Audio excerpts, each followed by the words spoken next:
Civils పరీక్షలు.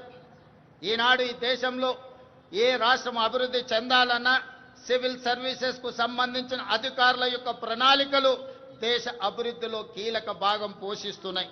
తెలంగాణ రాష్ట్రం నుంచి సివిల్ సర్వీసుల్లో ఆశించిన మేరకు మన విద్యార్థులకు అవకాశాలు రాకపోవడం వల్ల తెలంగాణ రాష్ట్ర ప్రభుత్వం సివిల్ సర్వీసెస్కు ప్రిపేర్ అవుతున్న వాళ్లకు హైదరాబాదు నగరంలోనే కాదు ఢిల్లీలో కూడా శిక్షణ పొందడానికి రాజీవ్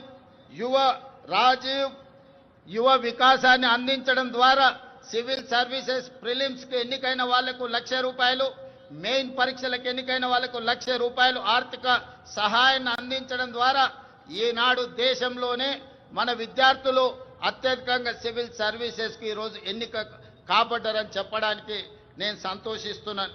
అదేవిధంగా యంగ్ ఇండియా స్కిల్స్ యూనివర్సిటీ ఈనాడు విద్యా సంస్థల నుంచి ముఖ్యంగా ఇంజనీరింగ్ కాలేజీల నుంచి ప్రతి సంవత్సరం 1,10,000 మంది విద్యార్థులు పాస్ అయి సర్టిఫికెట్ తెచ్చుకుంటున్నా ఈరోజు మార్కెట్లో అవసరమైన స్కిల్స్ వాళ్ళకు లేకపోవడం వల్ల ఉద్యోగ ఉపాధి అవకాశాలు కోల్పోతున్నారు. అందుకే తెలంగాణ రాష్ట్ర ప్రభుత్వం ఆలోచన చేసి యంగ్ ఇండియా స్కిల్స్ యూనివర్సిటీని ప్రారంభించడం ద్వారా ఈ విద్యార్థులకు అందులో శిక్షణను అందించి ఉద్యోగ ఉపాధి అవకాశాలు కల్పించడానికి ఈనాడు యంగ్ ఇండియా స్కిల్స్ యూనివర్సిటీని మనం ప్రారంభించుకోవడం జరిగిందని చెప్పడానికి నేను గర్విస్తున్నాను. అదేవిధంగా మొన్న జరిగిన ఒలింపిక్స్లో భారతదేశానికి ఒక్క బంగారు పథకం కూడా రాలేదు.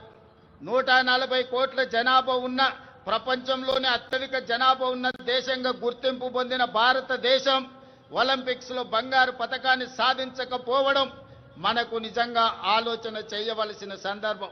అందుకే ఈనాడు యువకుల్లో క్రీడాకారులను వెలికి తీయాలి, మట్టిలో మాణిక్యాలను దేశానికి పరిచయం చేయాలన్న ఆలోచనతోని యంగ్ ఇండియా స్పోర్ట్స్ యూనివర్సిటీని అదేవిధంగా స్పోర్ట్స్ అకాడమీని ప్రారంభించుకొని రాబోయే 2028 సంవత్సరంలో జరగబోయే ఒలింపిక్స్లో బంగారు పథకాన్ని దేశానికి తెలంగాణ రాష్ట్రం తరఫునే సాధించాలన్న లక్ష్యంతో ఈనాడు యంగ్ ఇండియా స్పోర్ట్స్ యూనివర్సిటీని అదేవిధంగా అకాడమీని మనం ప్రారంభించుకున్నామని తెలియజేయడానికి నేను సంతోషిస్తున్నాను.